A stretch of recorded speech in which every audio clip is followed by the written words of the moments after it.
Order. I call this meeting to order. This is the Standing Committee on Natural Resource and Economic Development. My name is John White. I'm the MLA for Glace Plain Dominion and the chair of this committee. Today we will hear from presenters regarding support for rural economy. I ask that you please turn off your phones or put them on silence. And in case of emergency, we will use the Granville Street exit and walk up the Grand Parade. I'll now ask committee members to introduce themselves for the record, starting with MLA Ritchie. Thank you, Mr. Chair. Welcome, everyone, to this afternoon's committee. My name is Dave Ritchie. I'm the MLA for Truro, Bible Hill, Millbrook, Salmon River.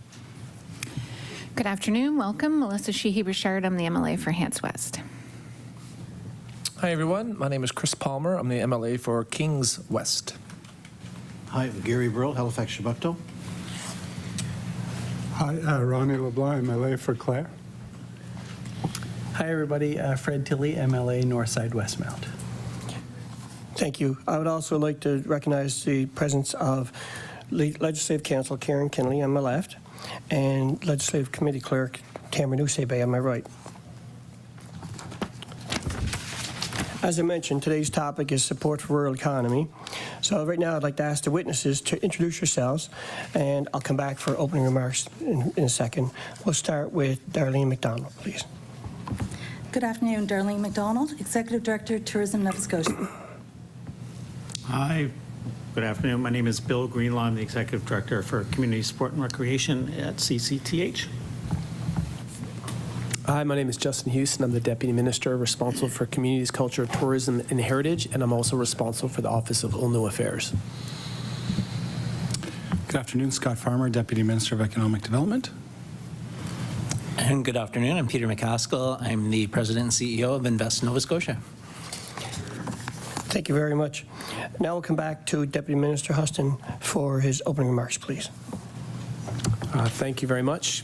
Good afternoon. I want to thank you for the opportunity to be here with my colleague Scott Farmer, Deputy Minister for Economic Development, and Peter MacAskill, Chief Executive Officer with Invest Nova Scotia, to answer any questions you have about support for the rural economy. As noted earlier, I'm also pleased to have here Darlene MacDonald, who's the Executive Director for Tourism, as well as Bill Greenlaw, who's the Executive Director for Community Sport and Recreation with me at the Department of Communities, Culture, Tourism, and Heritage.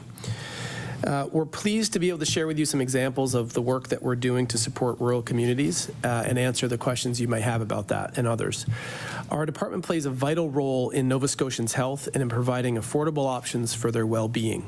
We contribute to healthy, vibrant communities where Nova Scotians can be physically active and socially connected, and where visitors are drawn to the best of what our province has to offer.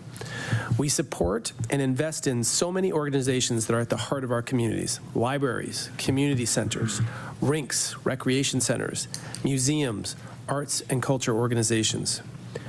Our department focuses on three key areas to support rural communities and economic growth: culture and heritage development, community and sport recreation, and tourism. The maintenance and operation of culture and heritage sites create jobs in the rural community economy. This includes roles at site management, tour guiding, conservation, and event management. That also leads to job creation in sectors indirectly related to culture and heritage, such as hospitality, retail, and transport services. Look at the arts and culture sectors, for example, which make a huge contribution to Nova Scotia's economy. In 2019, just before the pandemic, the creative sector provided more than 12,000 jobs and contributed close to $1 billion to the Nova Scotia GDP. Investing in culture and heritage helps preserve the unique identity of rural communities in Nova Scotia. This sense of identity and pride can be a catalyst for community-driven economic development. Our museums play a significant role in that form of support. They also provide educational value not only for tourists, but also for local communities, particularly our youth. This educational aspect can inspire local entrepreneurship and innovation as residents find unique ways to leverage their history and culture for economic benefit. Last year's budget allocated an additional $7.2 million in annual operating funding for arts, culture, and heritage organizations. This additional financial support helped 180 cultural and heritage organizations and 17 community museums remain on strong financial footing. The health and physical activity levels in rural areas have a direct and significant impact on their economic growth and capacity. That is why a big part of our department's work is helping Nova Scotians lead healthy lives through our support for sport, recreation, and physical activity. And as each of you know around the table, a healthy lifestyle includes not just physical activities, but also healthy nutrition. Many Nova Scotians face economic challenges in making this possible for themselves and their families. And this is one of the reasons why we have specifically supported food programs. We invest in new and upgraded infrastructure so people have affordable access to be active. In 23-24, the department has budgeted $7.1 million in funding for infrastructure grants. These investments can have a ripple effect on the local economy. Improved access and facilities can attract new investments and create jobs. And let's not forget that Nova Scotia's tourism sector remains a key economic driver and job creator in Nova Scotia, particularly for rural economies. Tourism spending in rural communities not only supports local shops, restaurants, accommodations, and attractions, but visitors leave behind tax revenues that support investments in services and infrastructure across the province. Tourism generated $160 million in tax revenues for the provincial government in 2019. Destination Canada estimates tourism revenues in Nova Scotia reached $3.1 billion in 2022. Tourism supports more than 46,000 jobs in Nova Scotia, jobs for Nova Scotians in almost every community. The province has prioritized support for local tourism, working to ensure communities in all regions of the province benefit from tourism spending. This includes investments in marketing to raise awareness of Nova Scotia's unique communities, attractions, and experiences. It also includes research, coaching, and tools to help communities and businesses become more competitive and attract visitation. Tourism Nova Scotia is working with communities and industry to create and promote experiences that will encourage people to explore the province in all seasons. We are working in partnership with communities and businesses through various programs such as Radiate, Compelling Tourism Communities, Tourism Digital Assistance, Export Travel Trade, and Digital Content Marketing. One example I'd like to highlight is Tourism Nova Scotia working with the Nova Scotia Indigenous Tourism Enterprise Network, or NISITN, to conduct research to better understand awareness of and interest in Mi'kmaq cultural experiences and opportunities for Indigenous tourism businesses. The department is also collaborating with Cycling Nova Scotia and Public Works, who are leading the development of the Blue Route. Once completed, the Blue Route will comprise a 3,000-kilometer network of signed bicycle routes connecting riders and communities across this province.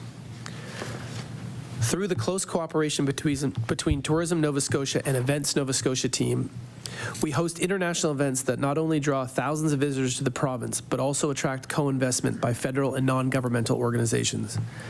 These funds are a significant source of financial support for rural communities, aiding in the development of infrastructure and community projects that have a broader economic impact.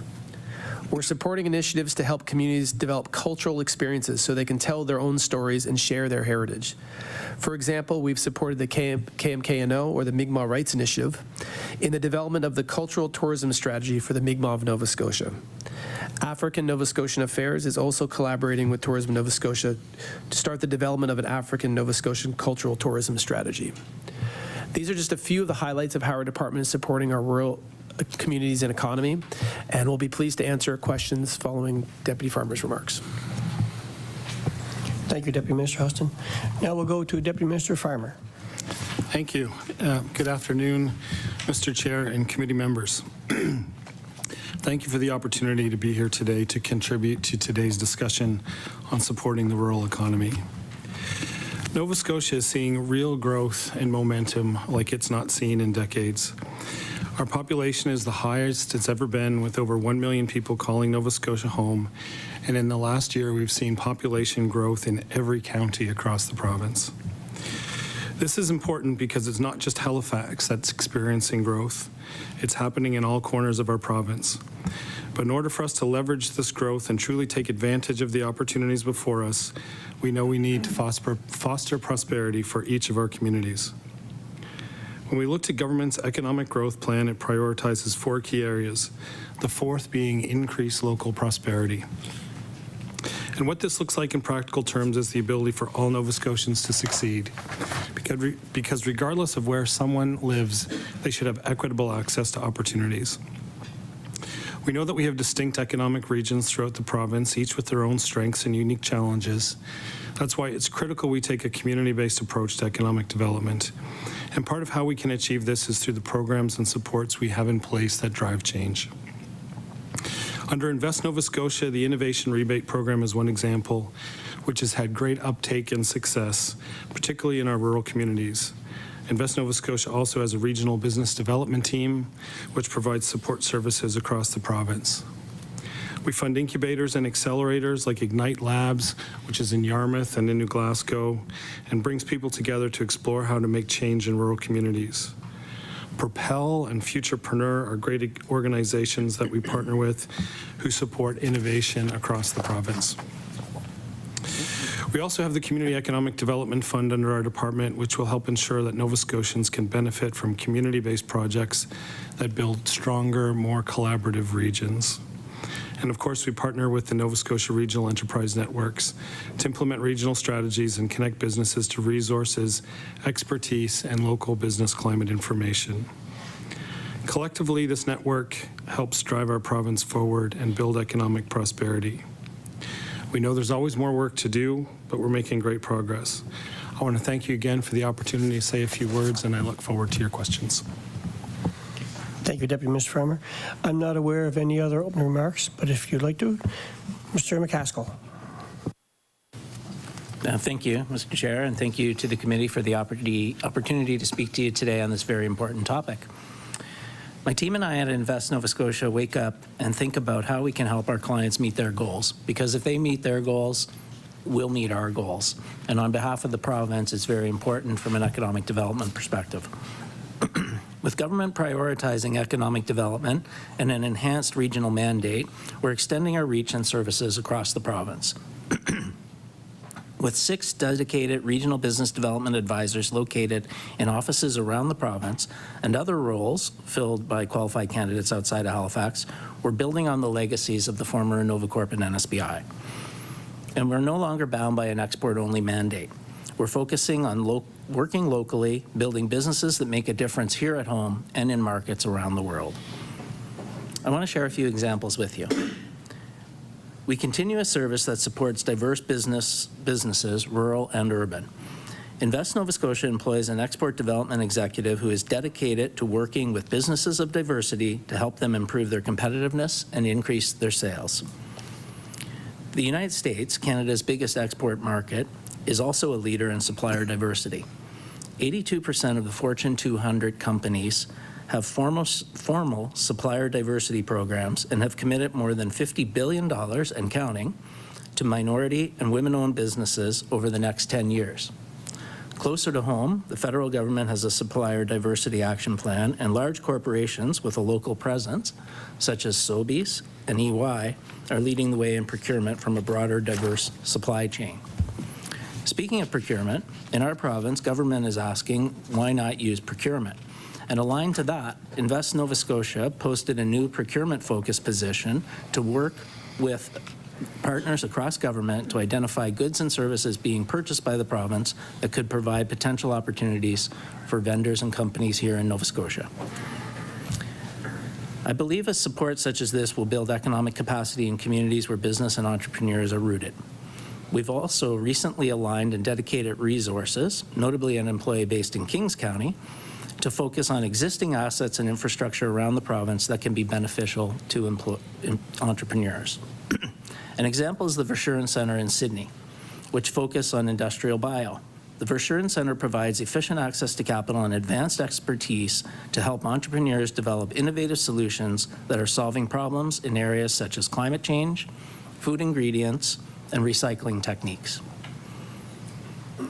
The Verschuren Centre is also aligned with the forestry and seafood industries, helping companies build new products using readily available resources such as wood fiber and food waste.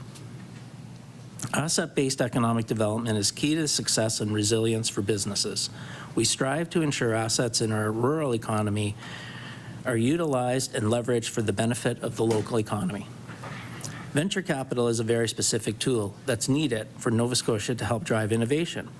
It's difficult to build a company, and that's especially true within sectors like life science and ocean tech. It's important to have the right processes around raising capital to help those companies as they progress to help investors see a return. We're continuing that work and have dedicated an employee based in Sydney, Cape Breton, to focus on getting more capital into innovation-based companies in regions outside of Halifax. We intend to use Invest Nova Scotia as a primer for that capital to leverage investments and form partnerships with individuals and groups of investors such as private wealth and angel investors. This intentional work begins by seeking out groups of partners across the region. We'll leverage existing programs such as Accelerate to increase the pipeline of investment and co-investment opportunities. Accelerate's currently open for submissions, and its focus includes ag tech, ocean tech, and clean tech. Invest Nova Scotia developed the Digital Marketing Asset Development Program to help Nova Scotia companies in their ongoing digital marketing activities. Through financial and project management assistance, the program seeks to support our Nova Scotia companies with the development of custom digital marketing assets to elevate their national and international sales efforts and help them succeed in increasingly competitive digital sales reality. Over the past year, Invest has been working in collaboration with the Nova Scotia Native Women's Association to develop a program proposal that would see a cohort of Indigenous-owned businesses through the DMAD program. There is a strong need for continued collaboration between federal, provincial, community, and private sector groups to maximize or scale up impact. The Atlantic Trade and Investment Growth Strategy has been implemented for 7 years. It's a partnership that pools funds from the federal government and the 4 Atlantic provinces to deliver solutions for the economy. Nova Scotia contributes 11%, and one of the projects is the Atlantic Certified Sites Program. It promotes the sale of development-ready sites and industrial buildings to investors. It provides key data and information they need about a property's availability, utilities, transportation access, and environmental records to support faster site selections that align with their needs.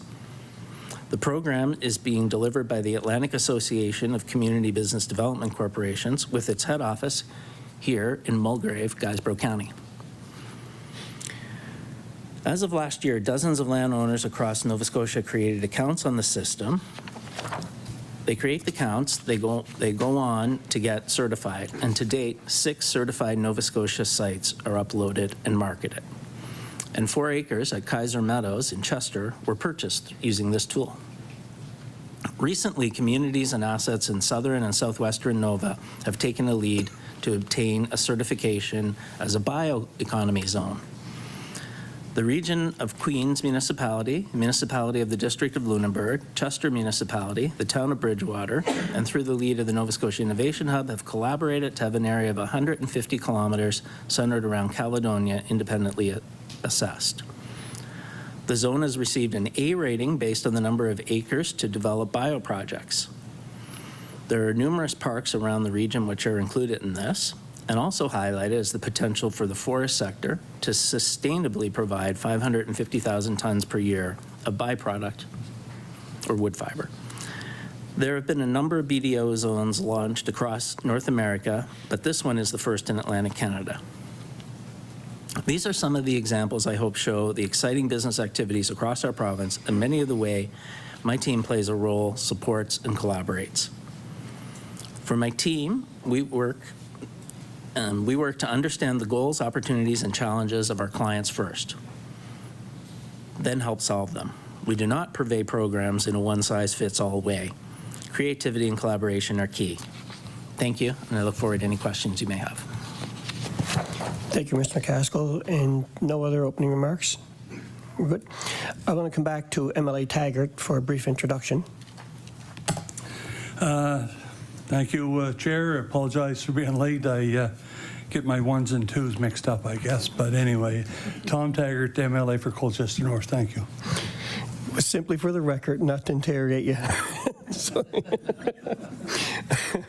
So before we begin questions, I just want to remind members that if you're going to ask a follow-up question, I really am asking that you have it related to the original question. We have a history in this committee of going question after question, and everybody, I keep track of them, and they're all double questions. So I just asked that because we have some great witnesses, a great topic. I'm looking forward to some information based on introductions. And I'll remind everybody that you have to wait till I call your name and your microphone turns red so that Legislative TV can have you recorded. So the floor is open for questions, and we'll wrap up around 20 to 3, somewhere close to that. The floor is open for questions. MLA Palmer.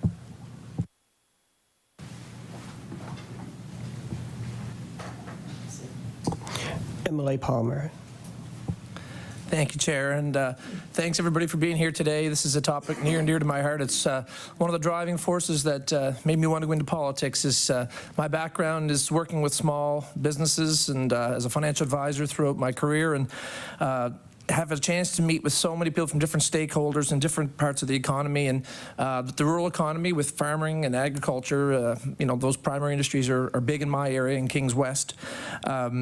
And one of the concerns I hear from people in the sector and throughout the area, a lot of small businesses, is the idea around succession planning. And some of the concerns that only about 8% of businesses, like in the agriculture, have any kind of succession plan in place. And so I was going to ask maybe a deputy farmer or Mr. MacAskill, anybody who would like to chime in on this, what kind of strategies and initiatives is the department implementing to encourage and support farm operators, for example, in the province to develop succession planning, and so we have more stability going forward? Deputy Minister Farmer. Thank you. So as it relates to farm operators, the Department of Agriculture is the primary interface, and they've got good relationships with those businesses, and I know they work closely with them to help understand their needs and challenges. But outside of farming, we see it across Nova Scotia. The demand around succession or business transition, sometimes called that. Succession sometimes implies within a smaller group. Business transition can imply some broader solutions. There's certainly a growing need. BDC has some data that they shared recently, and in 2000, about 10% of the Nova Scotia workforce was 55 years or older. Not everybody retires at 55, it's just a benchmark. But in 2023, that's risen to 22%. So there's more and more people who are advancing in their careers or in their entrepreneurial endeavors. There's a number of agencies that provide supports. The RENs in particular work directly with businesses and have some of them have formal succession planning programs in place under the Business Retention and Expansion Program. The regional business development advisors that Peter made reference to work closely with businesses to understand their needs and connect them to resources. The CBDCs funded by ACOA across the province have practices around succession planning and business transition, as do lenders and consultants. So there's some choices for businesses, certainly. But what we hear is that businesses don't often turn their minds to it until it's very late. When they're getting very close to wanting to exit the business or transition the business, or they discover that a family member that they have lined up to take the business on is not going to choose that path. So there's certainly more that can be done around education. And we've got some work underway with our colleagues at Labor Skills and Immigration to map out that list of supports that exists around the province and try to work out where some additional gaps might be. This is an area that will require continued focus and emphasis as we go forward. Mr. MacAskill? Thank you. I think Scott laid it out quite well. There really is a collaborative approach when it comes to helping businesses there. One of the big things that he talked about is just awareness and making sure that you're getting at business owners so that they're understanding, because sometimes it's you move along and it's too late, and there's not a succession plan there. So one of the things that we've talked about with partners, and we also recently did a workshop just on that, and it's awareness, and it's really those leading questions, getting the companies to think about it, and then having these resources available so that they know, okay, if you want to talk about tax structures, here's your local accounting group who can help you with that and help you set it up. If you want to talk about management and how you can do a transition, because a lot of times it's the retirement nest egg as well, right? So you want to be able to maximize that too.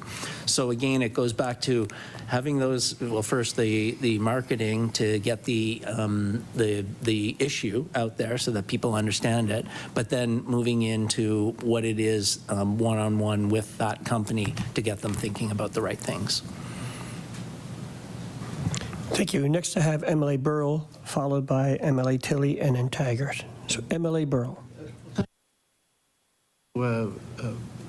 Ask all of you here in the economic development and the tourism worlds about I guess what is the major thing that has happened in our economy this month. That's the passage of the CEBA deadline. We know that there's a pretty disproportionate part of the businesses impacted are in hospitality and tourism. Does the government have a handle on the number of businesses, particularly in hospitality and tourism, who are going to be hit negatively by the passage of the deadline and the non-extension of the program?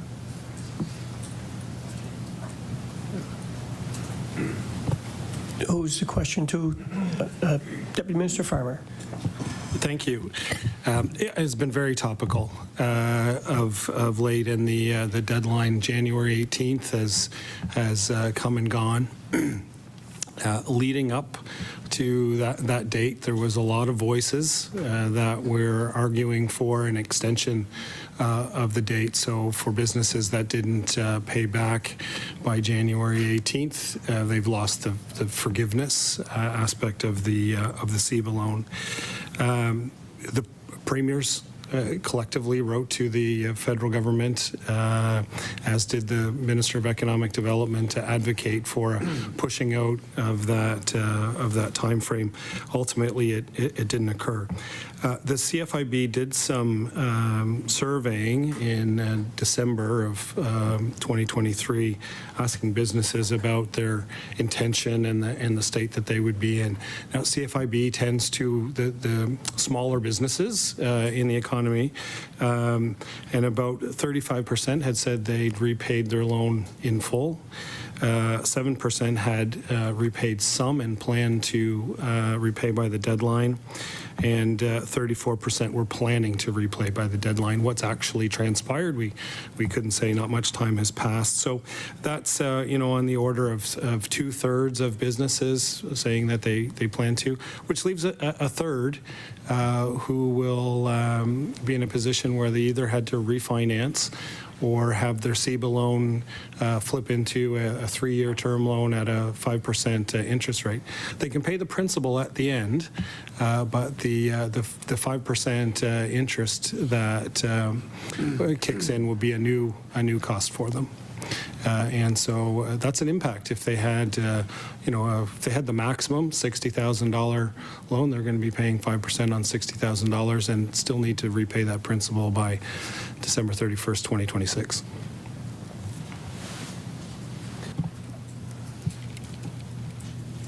Deputy Minister Huston. Thank you. To your question, we have not been hearing a lot from the tourism sector. We don't have any numbers, and I can tell you that we've been, and Darlene, you can jump in here to correct me, but we have been starting to do some work around a tourism strategy and doing consultations around priorities and hearing directly from sectors, and this is not one of those issues that is coming up on a regular basis. I do think, though, that they have been voicing that directly to the federal government because that's where the loan is through, but we're not seeing it as going to have a huge impact on the sector. MLA Burrow.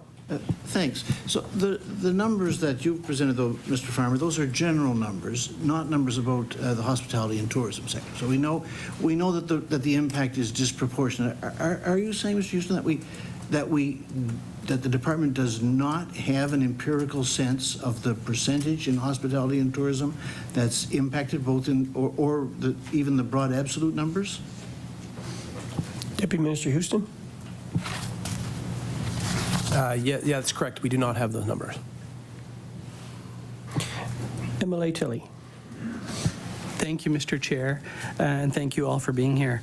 In 2021, two major planks for economic development of the current government were the Better Paycheck Guarantee and also Nova Scotia Loyal program. We've come to learn that the first one, Better Paycheck Guarantee, which was designed to put more money into people's pockets, has been canceled. The last time we had committee economic development told us within months we would have a date of implementation. And we've also been hearing from stakeholders in the local food and beverage industry that they've not had any consultation. So they don't know how it's going to improve their sales, how it's going to affect their bottom line. Are they going to have to pay for the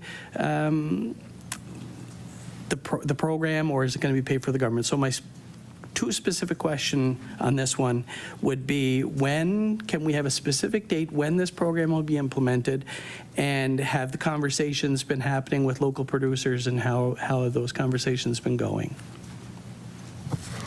Deputy Minister Farmer. Thank you. Thank you for the question. So I can't give you a specific date today. There's some more design work that continues around the Nova Scotia Loyal program. There's been a lot that's advanced on it, but there's some final decisions that still need to get made. So I can't commit to a time for you today. In terms of engagement, the engagement has been extensive across the province. If there are specific stakeholders that haven't had an opportunity to provide input, I'd really like to have that contact information afterward, and we'll ensure that we engage them, whether it's been through the Nova Scotia Federation of Agriculture, whether it's been through Craft Nova Scotia, whether it's been through the wineries in Nova Scotia. There's been quite an extensive contact, as well as a consumer survey that gathered input from 10,000 Nova Scotians. There's been 100 in-person brand events. There were 24 retail prototyping activities that engaged 5,000 Nova Scotians. And there's been dozens upon dozens of events. In August of 2023 alone, there was 13 events around the province. And a part of this is engagement and feedback and input around the program. So we don't want to leave any stone unturned, and if there are voices that are feeling unheard, we'd certainly like to hear those before the program is finalized. MLA Tilley for a follow-up. Thank you, Mr. Chair. Given the extensive consultations that you talk about, the extensive information that you gathered, it's hard for me to believe 3 years in that we're still at the design phase of this program. When it came out, when it was in the election platform, it was ready to go. The same with Better Day one, it was going to happen. So we don't have a specific date as to when it can be released. Can you give me an approximate date? How close are we? Are we a month away? Are we a year away? Or are we not going to see this program, Nova Scotians? Thank you. Deputy Minister Farmer.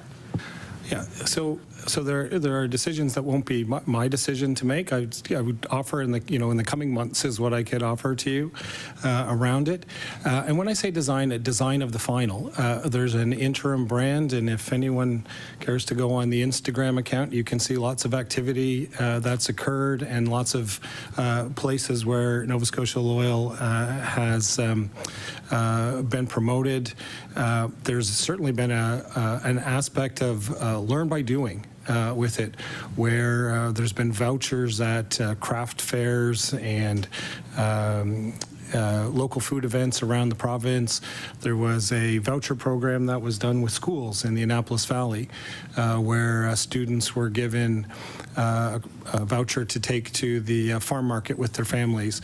And the uptake on that was significant. Somehow or another, these vouchers made it home in backpacks and into the hands of their parents, and about 65% of them ended up at a farm market, many of them for the very first time. And when these vouchers are used, there's a fairly substantial upspend that goes along with it. So there's lots of Nova Scotia producers that have benefited, over $500,000 in upspend that we've seen through these various programs, and lots of new people going to farm markets all around the province. So there's been an important sort of iterative learn by doing. I would say from my experience in government, when you drop a program in the back room and then drop it into the public, it doesn't work as well as something that you test and try and refine before you finally launch it. Thank you. Next, I have MLA Taggart, followed by MLA LeBlanc. MLA Taggart. Thanks very much, Chair. My first question is for Invest or Economic Development, whichever fits best. But what supports and strategies are being used to help local businesses export their products to other markets? You may have spoken about that before I got here, but in the event you didn't. Mr. MacAskill? Yeah, thank you. So for export development, there are numerous different strategies and supports that we put in place, including we have a team of export development executives who work one-on-one with companies in their sectors. So we would have someone who's focused on the agriculture business, there's someone who's focused on the fisheries business, the ocean tech business, IT. We also have someone, I did mention earlier, an export development executive who is working with diverse suppliers. There are particular procurement opportunities for businesses who are wholly or at least 50% owned by diverse founders and owners. So, you know, it makes good sense for them to go after that business because it's defined for their stream. In addition to that, there is support on trade missions that are going into market for companies. So, you know, a couple of the more popular ones in Nova Scotia would be in the seafood industry, obviously, because of the size of the sector.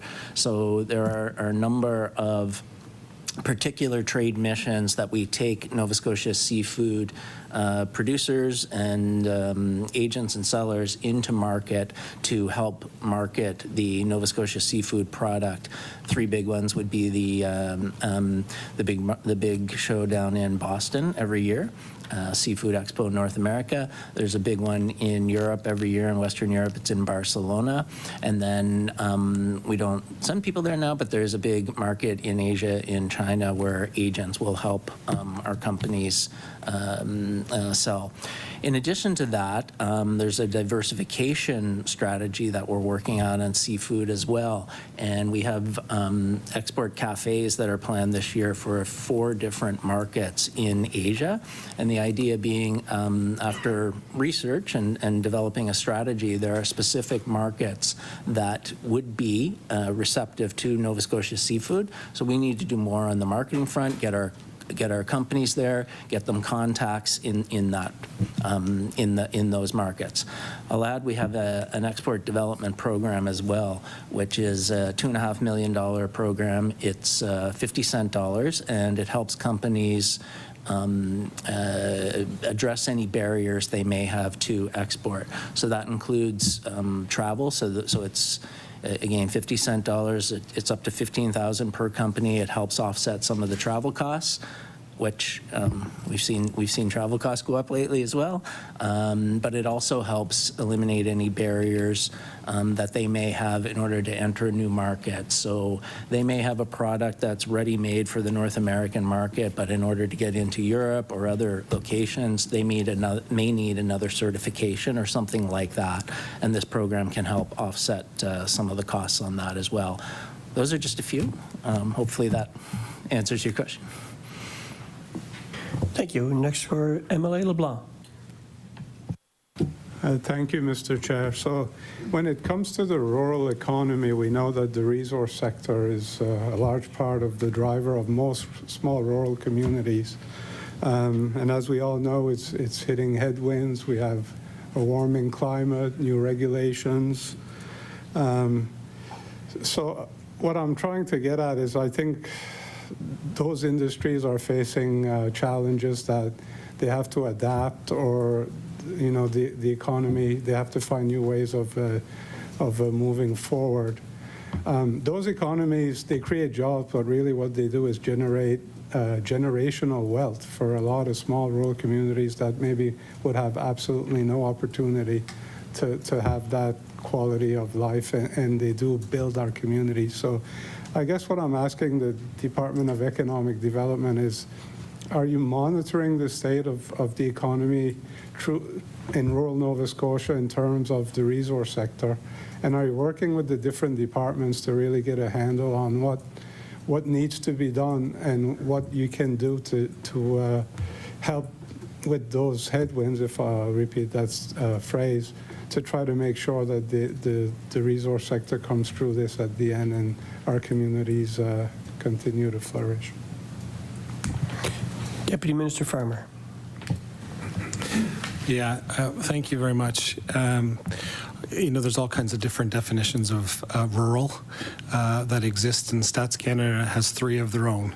But on one of the Stats Can definitions, they would say 1 in 5 rural jobs are resource-based. So it's a significant part of the rural economy in Nova Scotia. There's traditional farming, fishing, forestry that represents significant portions of the economy in the province and the jobs in rural Nova Scotia. There's emerging sectors as well in terms of, hydrogen and offshore wind in the Strait area from an energy perspective, which is different than the traditional mining activities. As an example, there's not a lot of mining activities that are taking place in the province to date. So we recognize the importance of these industries, and in fact, there's government departments that are dedicated to each of them. Agriculture, because of the importance of the agriculture industry; fisheries and aquaculture, because of the importance of that industry; and natural resources and renewables, because of the importance. So they've got dedicated departments to support them. But we work with them, of course, through the programming that we have, whether it's export development or supporting capital investments under the innovation rebate program. We're also making investments in business incubators and accelerators, innovation sites around the province. One of the organizations we do a lot of work with is Ignite, which is in Yarmouth and in New Glasgow.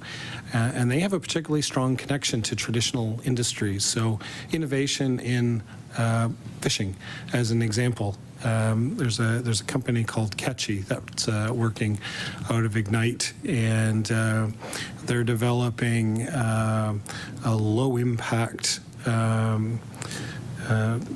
fishing that attracts fish with audio signals, as opposed to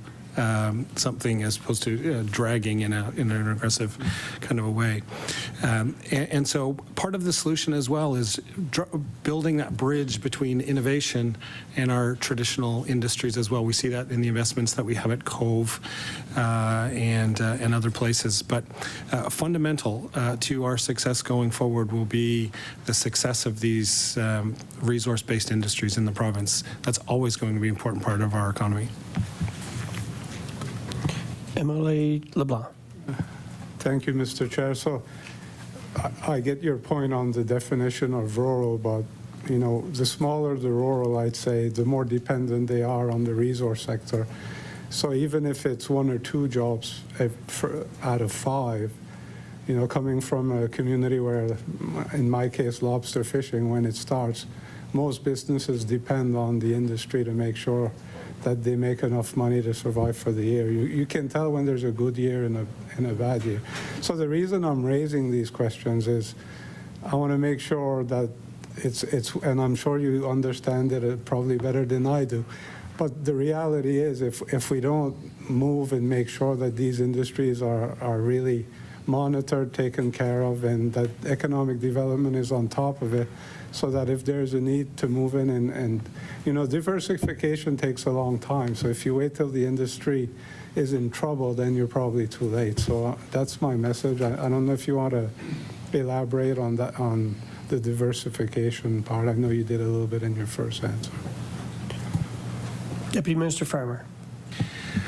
Yeah, it's so important that we take all the steps that we can to preserve sustainability around these business types. So it was not that many weeks ago, we were sitting with our colleagues at ACOA, and we were talking about what are others doing to make sure that the resource that we're harvesting is being completely utilized. So there are Scandinavian countries where there's almost zero fish waste. It's all turned into a product, and sometimes they're pharmaceutical products, sometimes they're natural supplements. And so we need to make sure that we are wringing every last bit of value out of what's being harvested, and that we're doing that in a way that's informed by what's happening in the rest of the world. What's happening at the Verschuren Center is nothing short of amazing, and the Verschuren Center was here as a topic within the last year or so. But they have a real focus on what can you do with food waste, and it gets turned into dyes, it gets turned into food supplements, proteins that can be part of other products. So part of our responsibility is to make sure that we're on the cusp of the innovation to make sure that we're driving that sustainability. And to the point about, you know, 1 or 2 jobs makes a difference, we have the conversation all the time. You know, adding 10 jobs in Cheticamp has a much bigger impact than adding 100 jobs in Halifax. You know, it's felt. We might add 100 jobs in Halifax or lose 100 jobs in Halifax today. We won't notice it. But if you add 10 jobs in Cheticamp, it makes a difference. Thank you. Next, I have MLA Ritchie, followed by MLA Sheehy-Richard. That's great. MLA Ritchie. Thank you, Mr. Chair. I guess this question is directed to Deputy Minister Huston. It's you touched on it in your opening remarks, and just wanted to know if you can expand on programs and initiatives CCTH have in place to develop and support the rural economy through cultural experiences and heritage.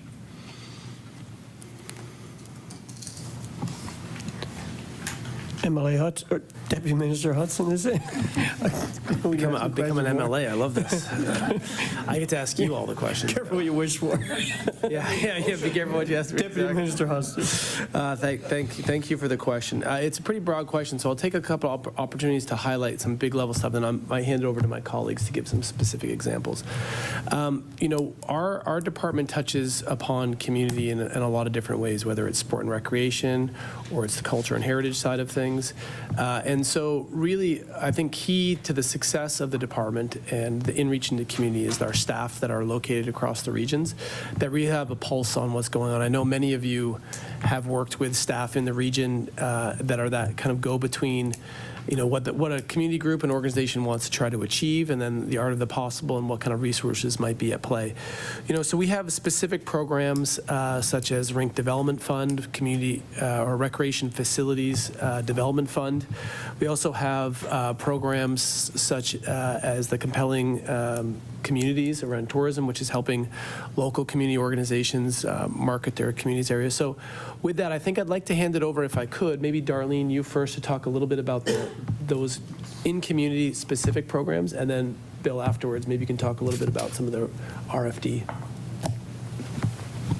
Executive Director MacDonald. Thank you.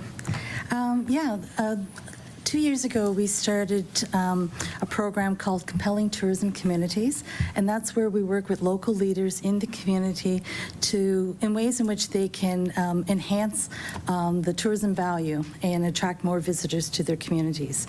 So under this suite of programs, we do a number of things. And I'll just start off with research. A lot of the information that we have through our visitor exit surveys, market surveys, is really valuable for communities to understand who our visitors are, and more importantly, who are the visitors that they could attract and keep within their communities to extend that stay, go to their businesses, And so we have a program in which we work with them, and we can understand some of their research questions and needs that they have to ask or want to ask. And with our research team, we can formulate those surveys. And so we've done successfully working with communities such as Chester and Guysborough, and really digging in deep as to what would appeal to people coming to those communities and that would make them want to stay there longer.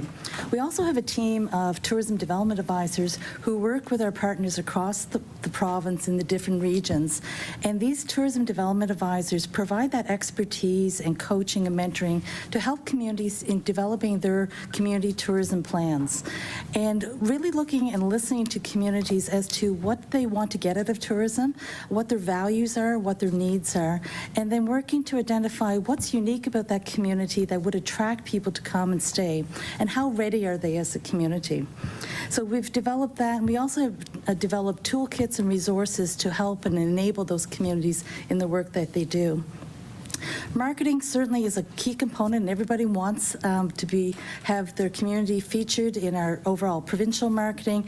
And there's a lot of great video resources, photography. So we'll work with communities in capturing that content, marketing content, and also doing things to pull it together into, say, video or online so that they can use it. We can also use it in our marketing activities.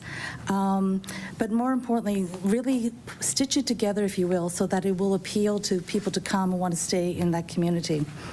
Digital adoption, and I think Peter mentioned it, certainly from a tourism perspective, working with communities so that they are digitally prepared and they're online, they have a good website presence, they know how to do digital marketing. We've developed a whole suite of programs with Digital Nova Scotia to match up that digital expertise with communities. And we've even done digital days where we take those expertise out to the communities, Bridgewater, Antigonish, Sydney, and allow the businesses and community members to come together and learn firsthand with those digital providers. And then visitor servicing. We're very fortunate to have a strong network of visitor information centers across the province. We operate 5 provincial ones, but there's over 40 visitor information centers throughout the communities in the province. So we provide them some assistance. So those are the ones on the ground in the communities who know their communities best and can help counsel and to encourage people when they are coming into the VIC, oh, you must go to this business, or, this event's coming up. So it's a really important network that we have. So all of this suite of program, which we call Compelling Tourism Communities, last year was our first year of implementation, where we partnered with over 118 communities, and we're into year 2 with a lot of success and interest. And I'll turn to my colleague. Oh, thank you. Mr. Greenlaw. Thank you, Mr. Chair.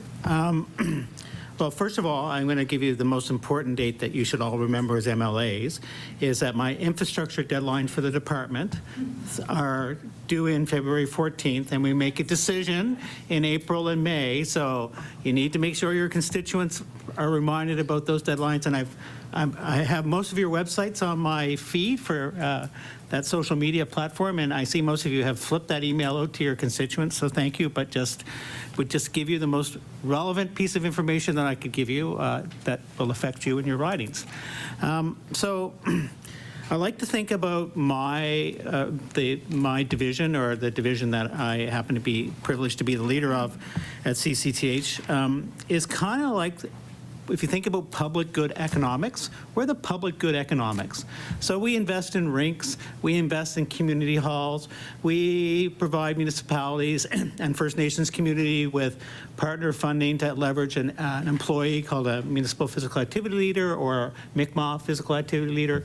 So if you think about all the wraparound supports that support the things that our partners on the business economic side want to have supports for in community, this file or our department helps with those wraparound supports and making community livable.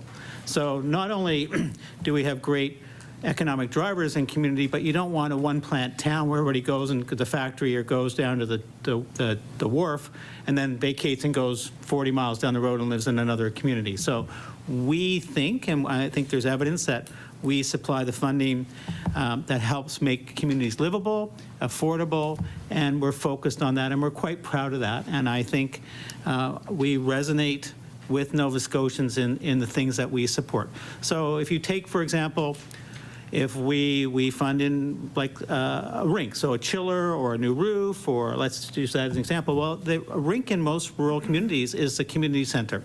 And so without proper supports for that and the employment that the rink employs, et cetera, so there's this multiplier effect of the, say, $100,000 fix for a roof that we co-match to currently 1/3, it's moving to 2/3.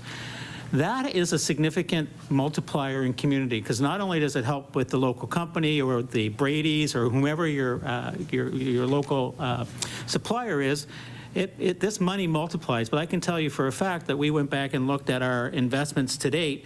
So we just on purely our match dollars, $1 that we invest leverages $5 in community.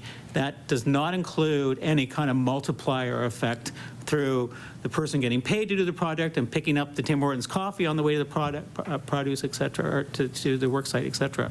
So, you know, think about CCTH and particularly communities, sport and recreation as this public good investor that has sort of an invisible hand in driving local economies in a way that may or may not be apparent to most Nova Scotians. But if you think about those direct investments in community and the multiplier effect it has, it is quite substantive and quite meaningful.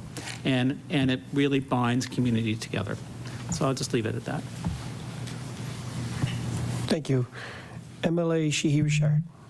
You had me mesmerized there. I had a meeting in my office, but right before I came, and I've been jotting all these notes down, so it's a good refresher. But I'm not. I do want to go back to a different topic. I wrote down the cusp of innovation. I really liked that statement that you made, Deputy Minister Farmer. So I just wanted to talk a little bit about the innovation rebate program. I know a couple of my businesses early on in my term benefited from a program that had started, and I think that it was made permanent, if I'm correct, in 2022. So I would say that the department sees value in that, and I just wanted to know if you could talk a little bit more about where you see that program going, and you know, the benefits it does have to grow our rural communities, because you also had me at that 6 jobs in a rural community does have a bigger bang for their buck and impact on lives of rural Nova Scotians as opposed to, you know, 100 HRM. I totally agree with that as well. So if you could just talk a little bit more about that program. Deputy Minister Farmer. Thank you. I'll talk a little bit about why it's an important program, and then I'll invite Peter, administers the program, to talk about its application. You know, Nova Scotia has the second lowest GDP per capita in Canada. Only PEI is behind. There's lots of reasons for that, but one of the reasons is there's been traditional underinvestment in automation and capital. And the reason for that is because there's always been a steady supply of low-wage labor. No longer true. and to drive prosperity in our province, one of the things that has to happen is there needs to be continued investment in productivity and automation. It's also a solution to a labor shortage. So if you've got a manufacturing facility and you can't find people, you may be in a position where you can make some investments in automation and productivity that help you to advance your business to the benefit of everybody that works there. In the history of Invest, we've gone through some iterations of the innovation rebate program. Most recently, making it a permanent program, as you indicated, with a budget of $12 million a year, nearly fully subscribed every year because that demand is out there. And in the last 18 months, 54 projects have been approved, which include over $250 million in private spending. So that's matched with about $45 million in rebate. Not every dollar that's spent qualifies. Qualifying dollars are matched at 25%. Within 5 years of the project starting, we're anticipating that these projects collectively will drive $590 million in incremental revenue and 1,200 FTEs in terms of employment.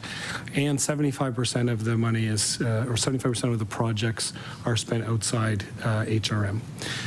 So lots of good reasons to like this program. It hits a lot of important priorities for us in terms of economic development around the province and in terms of getting at this productivity challenge that we have.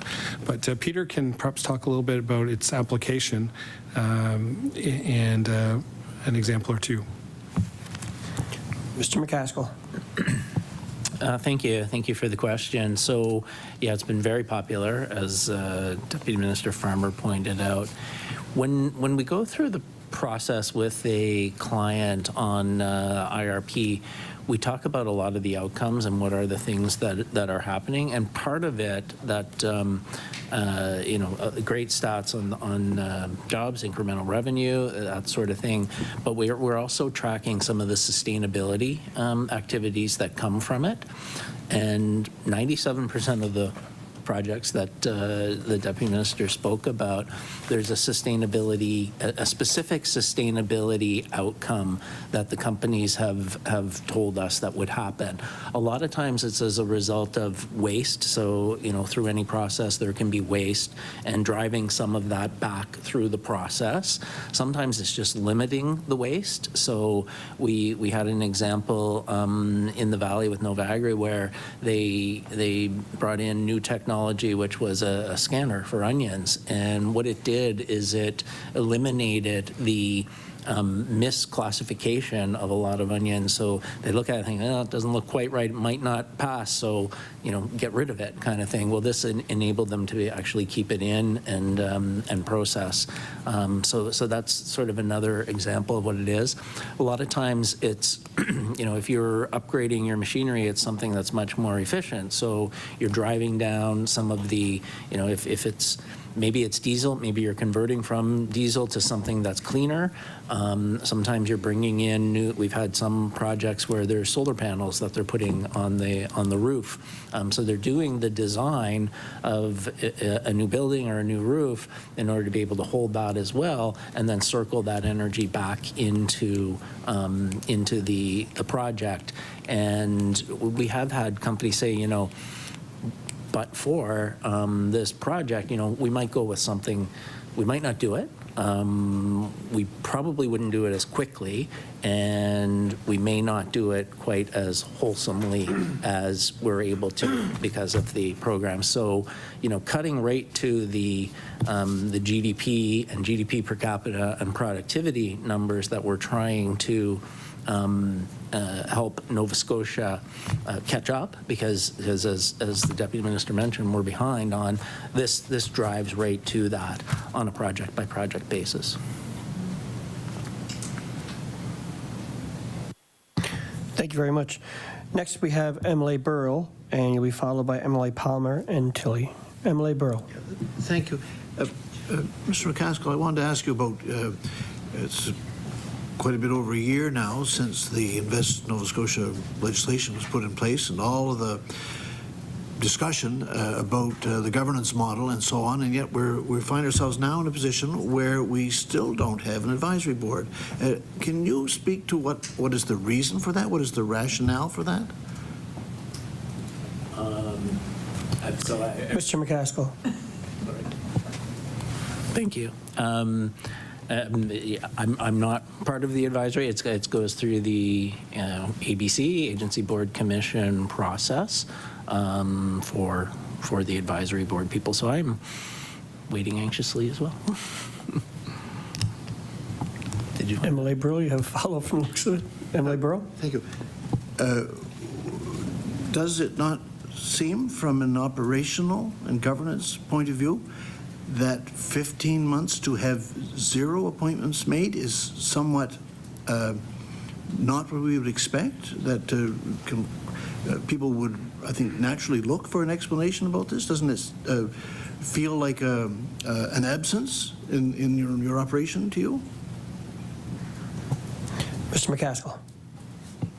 So I can say, without an advisory board, there are a lot of advisors around the province that I do go to. So, businesses, community, economic development people, there are a lot of people who I've called out, and I've actually had that conversation directly with them and said, from an advisory perspective, I am, we are looking to you for your specific advice. So it's an advisory board. From a governance perspective, I can tell you, we're well governed, and there is a lot of oversight. We're subject, obviously, to audits from whether that be the Auditor General. Obviously, all of our financial statement audit is done by an independent accounting firm. Deloitte handle the audit, and then beyond that, we're always open to the Auditor General coming in. Deloitte's files go in. I do regular reporting, obviously, through to the minister. When it comes to any of the funding, there is a process which is put in place to make sure that there's oversight around that as well. So I would say, do I think about the advisory committee? Well, the thing that I think about is how can I make sure that we're both on the ground and consulting with businesses and those who are attached to the economy, particularly around rural parts of the province, to ensure that we're getting what it is that we need from an advice perspective. Emily Palmer. Thank you. Obviously, we're hearing themes like collaboration, consultation, listening. It's good to hear this is all happening, and there's good communication with stakeholders all out there in the rural economy. We have great examples around the province of regional enterprise networks. The Wrens do a lot of great work. I know the Valley Wren does a lot of great work where I'm at. I have a good working relationship with them, and I'm wondering if maybe the deputy or Mr. MacAskill, you might be able to maybe inform the committee of how you gather and use the data that you might collect from, say, the Wrens to inform you on the decision and the policies that government takes, and really getting that information from the ground. I'd just like to see if you could comment on that. Deputy Minister Farmer. Yeah, so thank you for the question. And I'll back up just a little bit. Part of the superpower that we have in Nova Scotia, I think, is that we're large enough that we've got some sophisticated assets, but we're small enough that we have relationships and we can collaborate. So our staff, for example, meets very regularly with the Wrens. We meet very regularly with other stakeholders and partners as well. And so in that way, we try to maintain a pulse on what's happening in the economy and where there are issues and where there are opportunities. We work closely across departments as well. And so, if we are, if we go back just a week, we had a meeting with CFIB to talk about what it is that they're seeing in the economy and what some of their priorities are. When we talk about succession planning, we're talking with our REN colleagues about what's working and where might there be gaps.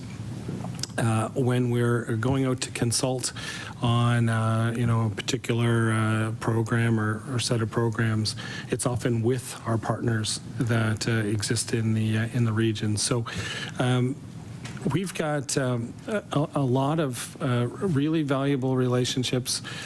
We've got an ability to pull people together that we need to pull together on short notice. And so if we want to have a conversation next week about rural innovation, we can have Propel and Ignite and the Verschuren Center and 3 or 4 government departments all together to talk about that and talk about a problem or an opportunity that we see. So it's I would say it's a way of working as opposed to a particular initiative that might exist. Thank you. MLA Tilley. Thank you, Mr. Chair. Back to Nova Scotia Loyal. In the election platform, we saw the fact that Nova Scotians would receive money directly, whether it be through a points card where they could spend on government services, or would be direct cash back to them. We're at a time now where inflation at the grocery store is enormous. We're all feeling it. We've seen this program in development for 3 years now. Can you tell me how much to date we have spent on development of the program and how much the average Nova Scotian can expect to receive from this program? Thank you. Deputy Minister Farmer. So I'll start with the second question in terms of what can somebody expect to receive. That will be dependent on the the final design parameters of it. So I couldn't tell you. I would say the more that somebody spends on Nova Scotia products, the more benefit that they'll see. But without a final program, I can't do a calculation on that. In terms of spending, and the spending includes all of the research, the vouchers that have been issued to school students, like I talked about before. In this fiscal to date, it's $650,000 that's been spent.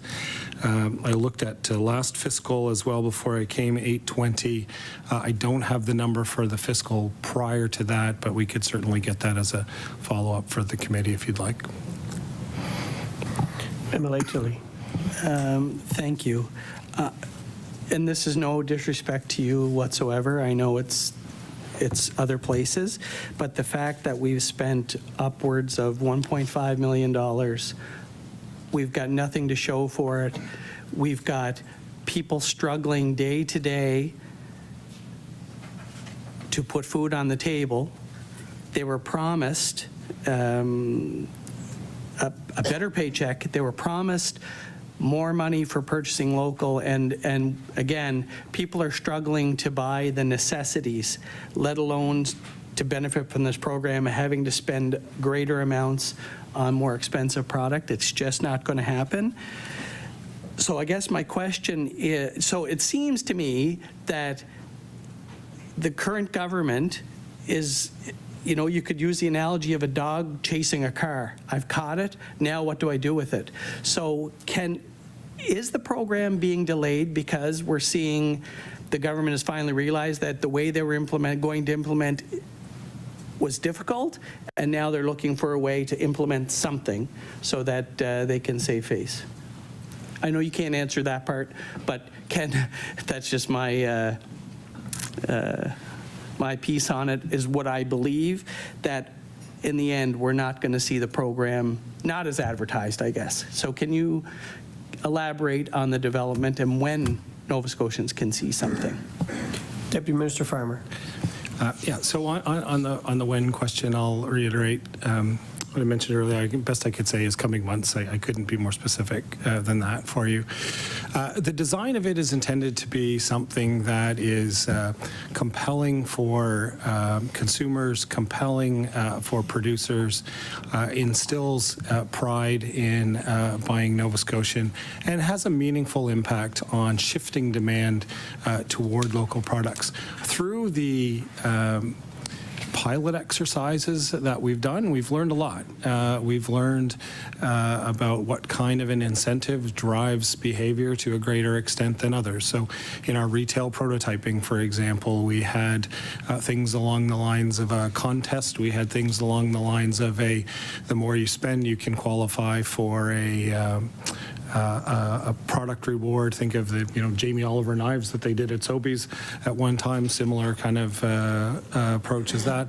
And then there was also a monetary benefit. And what we learned, not surprisingly, was that the monetary benefit was the most compelling and drove the behavior to the most significant degree. An important part of this will be a visual identity so that people can easily locate Nova Scotia products. There's lots of Nova Scotia products on the shelves at Sobeys and Walmart that you might not be able to pick out today, but if you knew they were Nova Scotia products, you might pick them. So it's a call to action, it's a consumer incentive, it's the ability to identify, and I will say that there has been some benefit by producers and consumers as we've done some of the iterative learning things along the way with vouchers and promotions. We continue to have good enthusiasm, I would say, from the farm market of Nova Scotia. We've spent some time with them very recently. The association, individual producers are continuing to look forward to its launch. When we talk about it with folks who aren't as familiar, we get a positive response. So I think we've maintained the enthusiasm of people who will benefit from it, but when it launches, that's when we'll feel the real impacts of it. Thank you. And MLA Taggart. Thank you, Chair. And so my question, and I may have a follow-up. My question is to community culture, tourism and heritage. Not sure who the right person is, but can you provide some examples of how CCTH's support for events and festivals in rural areas contributes to the economic development and community engagement, like specific examples? Who wants to take that one? Yep. Deputy Minister Huston. Sure, I can start with that. So, yeah, like I mentioned in my opening remarks, so we work pretty closely we have an events team at CCTH that works directly with local organizers as well as with Tourism Nova Scotia or direct marketing organizations like Discover Halifax. And we work to attract events. Now, I would also say part of our event strategy provincially is, let's face it, we'd love to have more tourists in the summer, but we don't really need them. Anybody who's tried to rent a car here over the last couple summers, we've got lots of tourists here in the summer. What we're really keen on and where we're looking to attract events would be outside of sort of the normal tourist seasons, shoulder seasons or off season, as well as to other parts of the province other than just the Metro Halifax, which we have our fair share of tourists. So we've done a lot of work when we look at whether it's a curling tournament or that might be happening in Liverpool or up in Sydney, are examples of past and coming up. We're looking at, for example, we have an opportunity. We had, I think it was last year, we hosted the World Sailing in Mahone Bay. I think it was last year, which we were able to capitalize, and we have the Sail Grand Prix, which is coming in 2024. It's going to be here in Halifax Harbor. This is a world-class event that's happening all over the world, every major harbor in the world, and we're going to be hosting it here, which is a huge win for Halifax. It went out over other Canadian cities. This is going to be broadcast all over the world. It's going to put Nova Scotia, Halifax, and Canada on a map in ways that it hasn't before, in a different economy. We also have other large events. For example, we have the Juno Awards, which are coming up here shortly in March, hosting that here. Again, that's an example of off-season. And then the Acadian Congress, which is coming in 2024. which is going to be huge, down in Yarmouth Way this summer, which has been planned for years. And again, that's good luck finding a hotel room or a rental car down that way. So it's a huge win. And what we also look to capitalize on is looking at how we can take that not just as a one-time event, but how do we build on that experience of someone coming here, maybe for just a one event, or they hear about it and the word spreads so that we are then able to attract tourists in future years or future other seasons. So those are some examples of some very big projects, thanks. We also do a lot around community. We have a community event and festival fund. So we have funding that's available to smaller direct marketing organizations, municipalities, other community organizations. So examples would be like the Grand Fondo and the one that's happening out in Guysborough County as well. Summerfest, the Wharf Rally, Cabot Trail Relay. These are examples of community events that have turned into annual events that attract, it's heads in beds, it's people in restaurants, that are really a way to leverage that piece. And again, what we're looking for is ways that we can capitalize that investment to translate into tourism visits as well. So whether it's coverage over on television, like we have a golf event and it happens to be broadcast through NBC, and people see, oh, Nova Scotia might be an interesting place to be and to visit.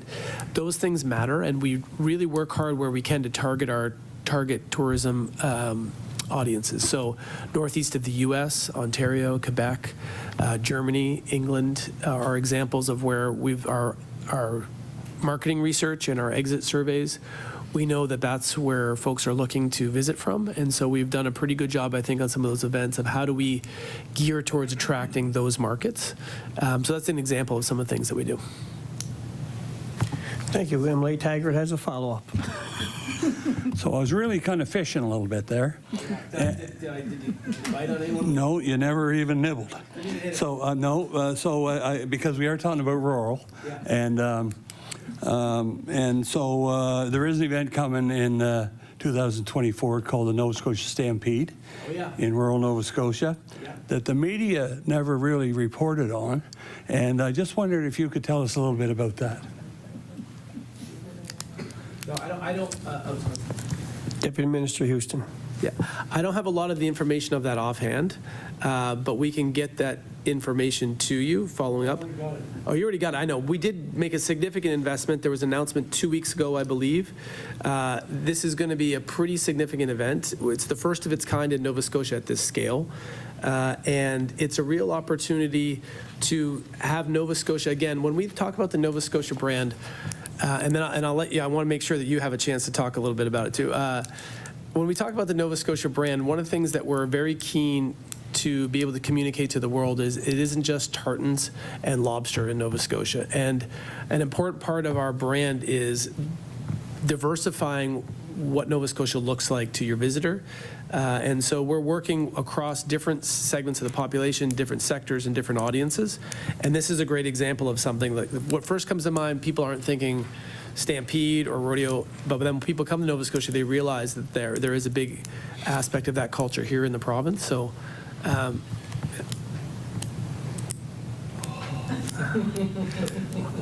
Good chair. well, you tried. We tried. He's not getting a second follow-up.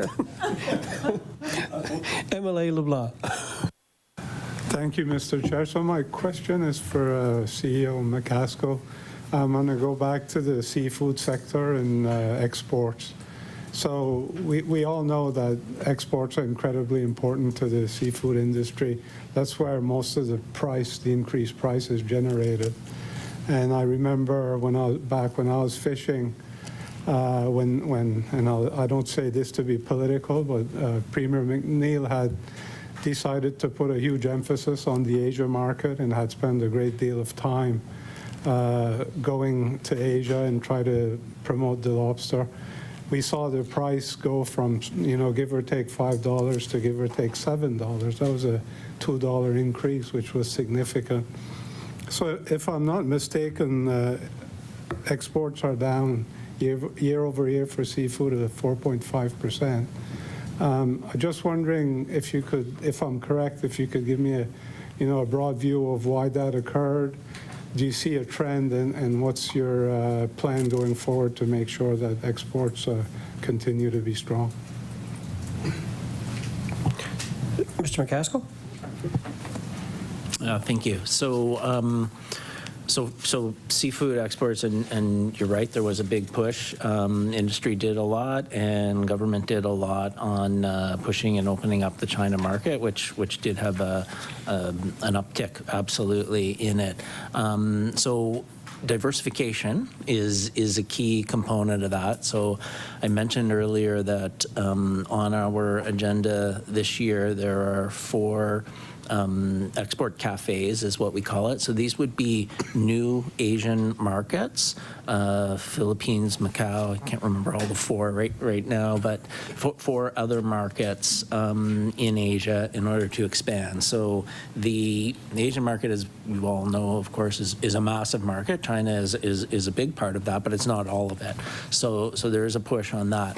And diversification of product is another thing that we're working very closely with the department on. So what are the types of things that would be coming downstream from a resource perspective, which can help on the seafood exports as well. But I also, the Deputy Minister had talked about innovation. I talked a little bit about waste.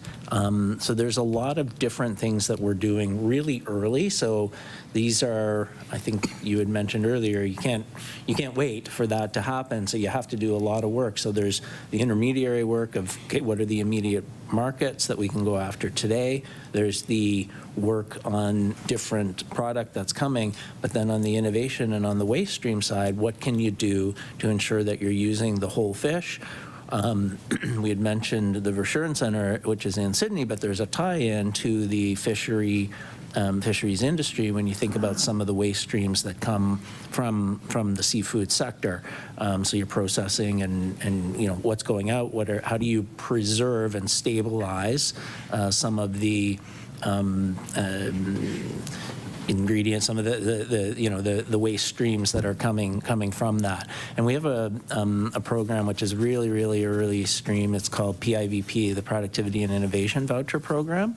And the way that program works, it's companies come to us and they have a researcher in mind from one of the institutions or the Verschuren Center in Nova Scotia, and they, you know, a lot of times what we found is people have this notion because it's something, you know, it's an old recipe in the neighborhood. It's different things that they've noticed. If they put certain waste streams on the fields, it has fertilizer capabilities, different things like that.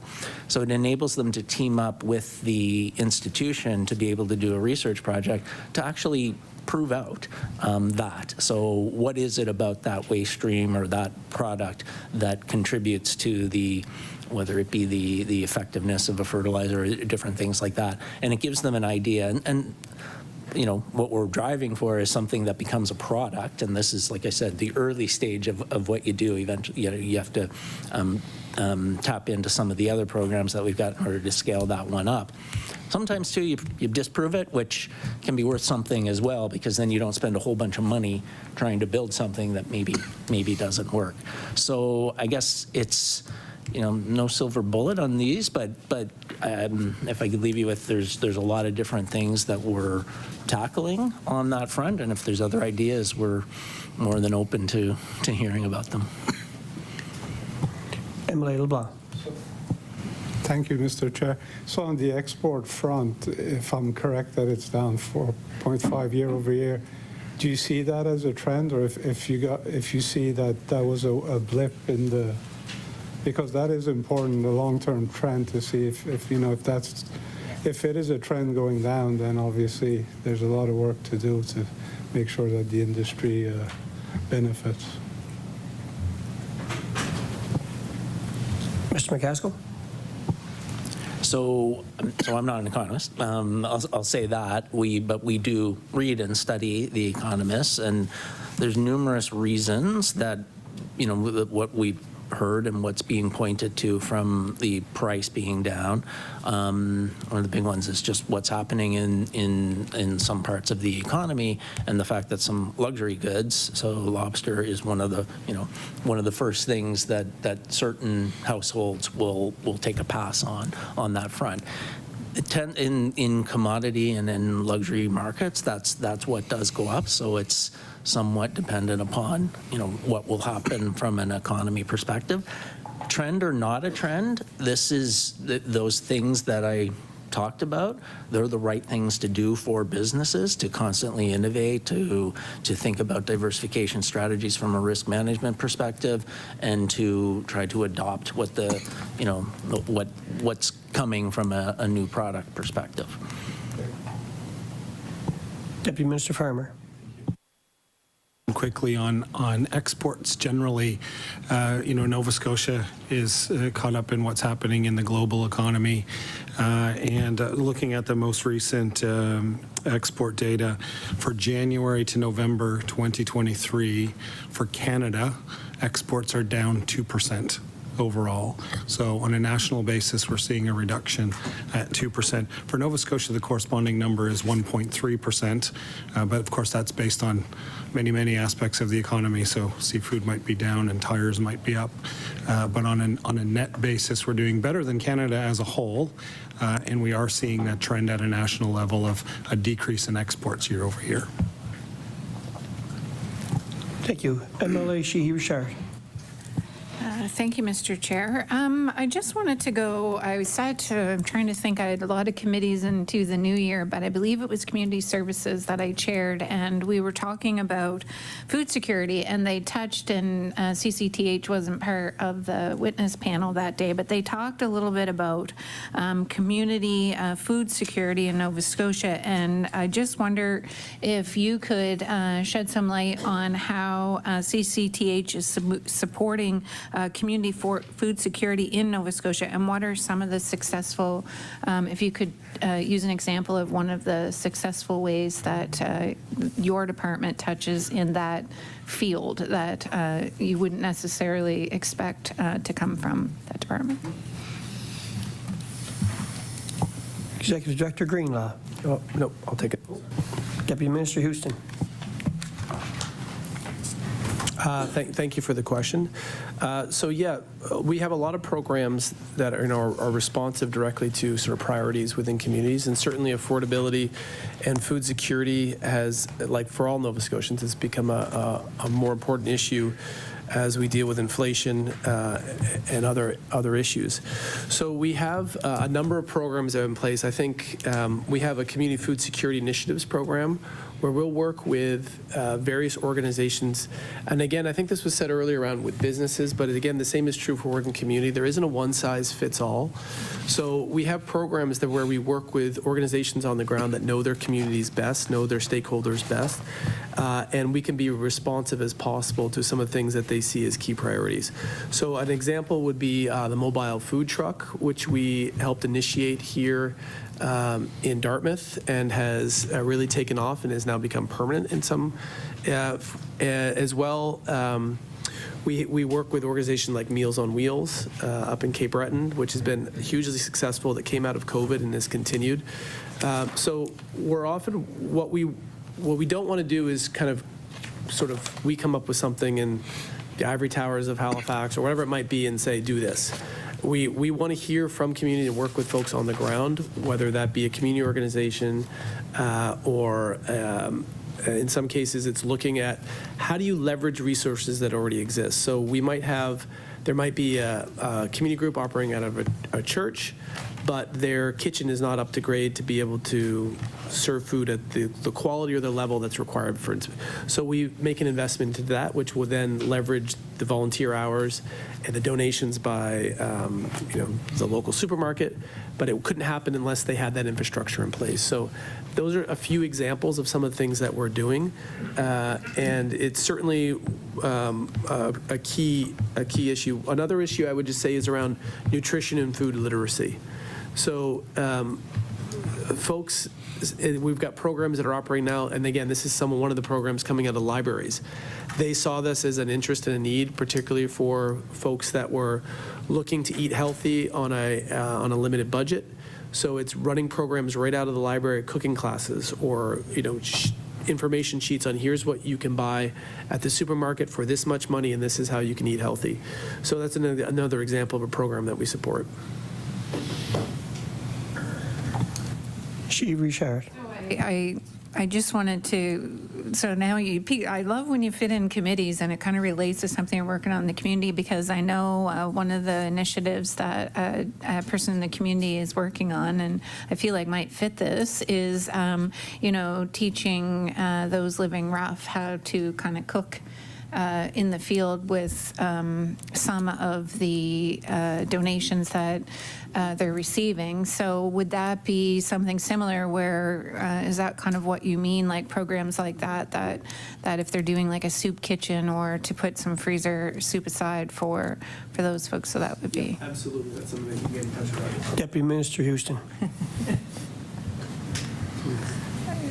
It's only the first time I've made that mistake today. Usually I do a lot more. I know that's exactly the type of programming that we would be interested in looking at, finding ways to support. So for sure, have your organization reach out to our department.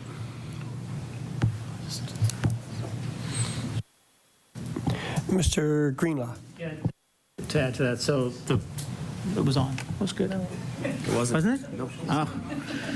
I guess you know where my career is going after this session. So.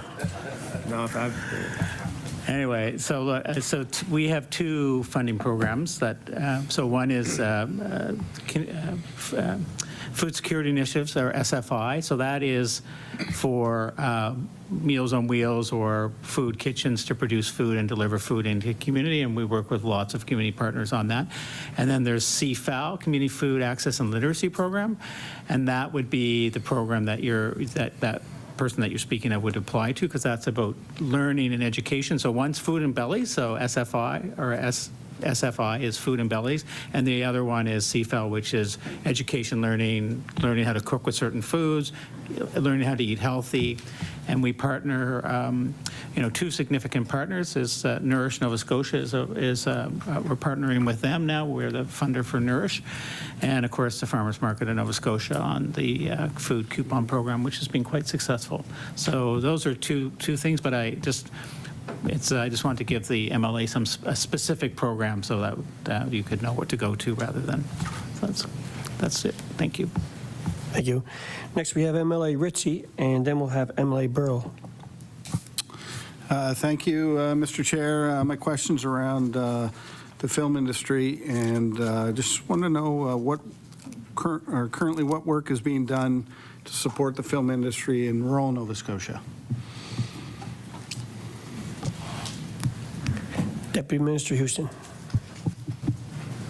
Thanks for that question. So, as you would know, the film industry is growing and is quite strong right now. We've got a number of major productions that are taking place in rural Nova Scotia right now. So some things we have funding that film productions can apply for up to a certain percentage of their production cost. And the thing that makes Nova Scotia attractive from a film perspective is that it can model for a lot of small town USAs, where a lot of these productions are supposed to be set. So we've all heard of the examples of things like in Chester or Lunenburg, mirroring as kind of small town USA. Another example of a production that's taking place, that's recently taking place, is Washington Black, which was largely filmed on the South Shore as well as here in Halifax. That is going to be a major production that will stream on Disney Plus probably this year. It has the potential to be one of the bigger series ever to put Nova Scotia on a map. And what's interesting about that, and again, I'll link back to, so two points I want to make there around it. So it's based in rural Nova Scotia. It's telling a story about Nova Scotia that most folks maybe around the world might not realize, that we have historical African Nova Scotian communities here for close to 400 years. And as well as it's a huge potential for us to tap into a tourism market that is really underutilized. So You know, if you look at from, say, Washington, D.C. to the Boston area, African Americans with dispendable income is a huge market that we are just not tapping into from a tourist opportunity. So the ability for people to see that in rural Nova Scotia, that film to then drive folks to visit rural Nova Scotia, to visit the places where that was filmed. So we are also working on a film tourism strategy that is going to look at how do we capitalize on those opportunities where Nova Scotia is highlighted and seen across the world. How do we translate that into, so I'll give you an example. When probably, you know, Titanic was filmed how many years ago? 20 plus years ago. And that is still one of the major drivers for tourism when folks come off the cruise ships. It's Titanic, Titanic, Titanic. They want to know where Jack and Rose were buried, right? It's so the opportunity that we have with a production like Washington Black and others is just huge from a tourism potential, and it's something that we're looking very closely at. Good. Emily Burrow. Returning to our previous discussion, Mr. MacAskill, by when can we expect to have all the positions on the Invest Nova Scotia Advisory Board filled? Mr. MacAskill. Thank you. So again, that process is that happens outside of Invest Nova Scotia, so I don't have information on that. So I would expect in the coming months. MLA Palmer. Thank you, Chair. And Deputy Huston, I'm glad to hear that we're looking at events that just aren't lobster and tartan. One of the cultural fabrics of Nova Scotia is military service, and we have a rich history of that. And there's a big event happening this year with the RCAF, the 100th anniversary of the RCAF here in Canada, and a big air show is being planned in Greenwood. So I've put, just saying, there's a lot of opportunity for the rural economy in the Kings County area this summer. But that's a little plug. But I do want to move on and maybe ask Ms. MacDonald a question. A lot of our small rural businesses are tourism based, obviously. Could you talk about how the department's working to ensure sustainable tourism opportunities in the province, please? Sure. Ms. MacDonald, we'll give you time to answer the question. We don't have much business today, but I will be calling to order soon. So if you could briefly answer his question, thank you. Sure. Certainly when we are going out and meeting with communities, understanding what their needs are and how much tourism they want to have in their community, we have that conversation about sustainability. So, we're very fortunate to be blessed with so many natural resources. We are a coastal province, and we very much position provinces as coastal. So we want to make sure that we're not impacting negatively on our environment, on our coasts, that we are presenting experiences, opportunities for visitors to explore, to learn more, to safely do that. So, sustainability both in the respect that we have for our communities and their wishes and the environment, and then also the sustainability just on the longevity, so that we're not doing activities that are maybe contrary or harmful to what we have to offer, that they're respectful. And this is a whole area which we're seeing more and more of that responsible tourism and activities, and certainly recognizing the value of community sentiment and how much tourism that they want. So it's, I think, something we're going to see more as a province, and it's going to come out as we further develop our provincial tourism strategy. Thank you, and that brings our time for questioning to a close. I would like to offer each of the witnesses brief closing remarks, if you can identify you wish to do so. Not eager to take the mic. Deputy Minister Farmer, thank you. Yes, I'd like to thank the committee for the opportunity to appear and answer some questions.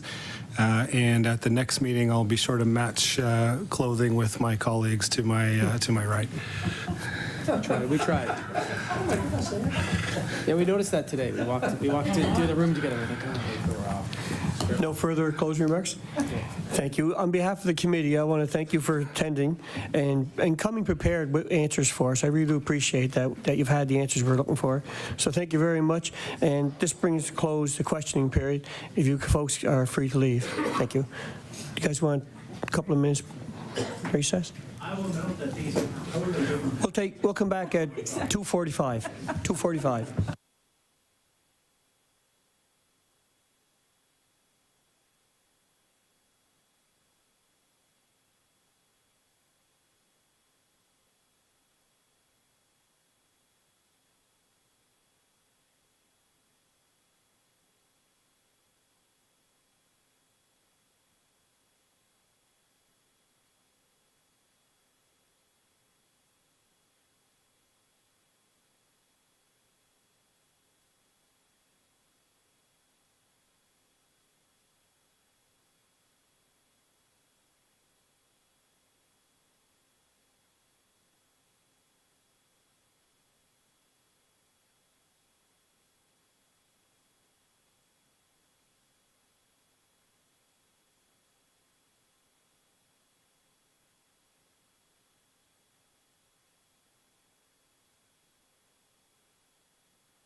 Order. Call the meeting back to order.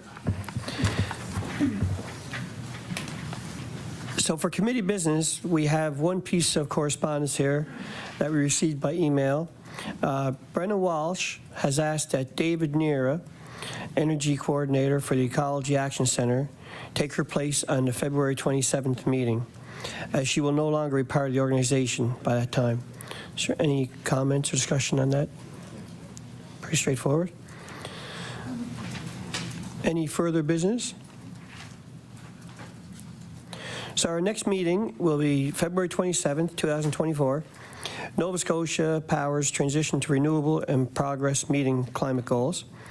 Witnesses are Department of Environment and Climate Change, Department of Natural Resources and Renewables, and Nova Scotia Power. And there will be a change, as we just discussed, with the Ecology Action Center. That brings the meeting to adjourn. Thank you.